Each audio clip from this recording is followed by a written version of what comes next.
Assalamualaikum warahmatullahi wabarakatuh. Hai semua, saya Lingga Mulki Damayanti. Di sini saya akan membahas terkait manajemen PAUD.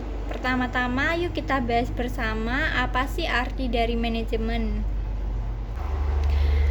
Menurut Stoner, sebagaimana dikutip oleh T.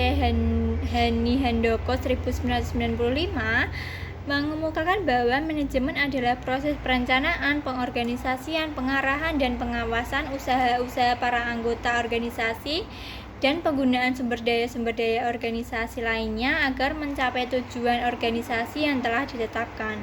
Maka dari itu dapat disimpulkan bahwa manajemen sendiri adalah suatu proses yang dilakukan oleh para anggota organisasi agar organisasi tersebut dapat mencapai tujuan organisasi yang telah ditetapkan. Dalam hal ini tujuan organisasi yang telah ditetapkan dapat berupa visi, misi, dan tujuan organisasi tersebut.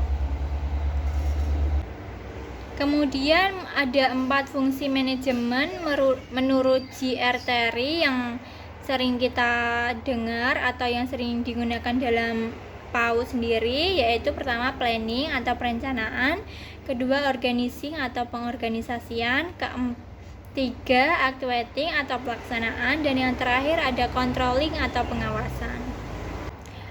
Pertama-tama kita akan membahas tentang perencanaan atau planning. Perencanaan sendiri tidak lain merupakan kegiatan untuk menetapkan tujuan yang akan dicapai beserta cara-cara untuk mencapai tujuan tersebut. Menurut T. Hani Handoko 1995 mengemukakan bahwa perencanaan atau planning adalah pemilihan atau penetapan tujuan organisasi dan penentuan strategi, kebijaksanaan, proyek, program, prosedur, sistem, metode, anggaran, dan standar yang dibutuhkan untuk mencapai tujuan. Pembuatan keputusan banyak terlibat dalam fungsi ini. Arti penting perencanaan terutama adalah memberikan kejelasan arah bagi setiap kegiatan sehingga setiap kegiatan dapat diusahakan dan dilaksanakan seefisien dan efektif mungkin. Selanjutnya yang kedua ada pengorganisasian atau organizing. Fungsi manajemen organizing atau pengorganisasian adalah tindakan mengusahakan hubungan-hubungan kelakuan yang efektif antara orang-orang sehingga mereka dapat bekerja sama secara efisien dan memperoleh kepuasan pribadi dalam melaksanakan tugas-tugas tertentu dalam kondisi lingkungan tertentu guna mencapai tujuan atau sarana tertentu. Hal ini disampaikan oleh George R. Terry 1986. Berkaitan dengan perorganisasian atau organizing ini, Hadari Nawawi 1992 mengemukakan beberapa asas dalam perorganisasian. Pertama, ada organisasi harus profesional, yaitu dengan pembagian satuan kerja yang sesuai dengan kebutuhan. Yang kedua, ada pengelompokan satuan kerja harus menggambarkan pembagian kerja. Yang ketiga, ada organisasi harus mengatur pelimpahan wewenang dan tanggung jawab. Yang keempat, ada organisasi harus mencerminkan rentangan kontrol. Kemudian ada organisasi harus mengandung kesatuan perintah, dan yang terakhir ada organisasi harus fleksibel dan seimbang. Kemudian yang ketiga ada pelaksanaan atau actuating. Dari seluruh rangkaian proses manajemen, pelaksanaan merupakan proses manajemen yang paling utama. Karena actuating menekankan pada kegiatan yang berhubungan langsung dengan orang-orang dalam organisasi.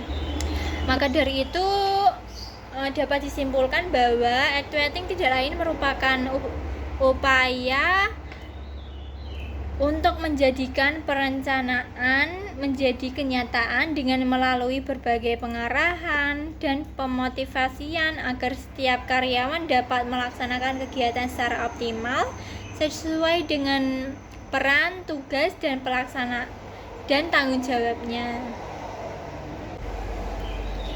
Lalu yang terakhir ada pengawasan atau controlling. Pengawasan merupakan fungsi manajemen yang tidak kalah pentingnya.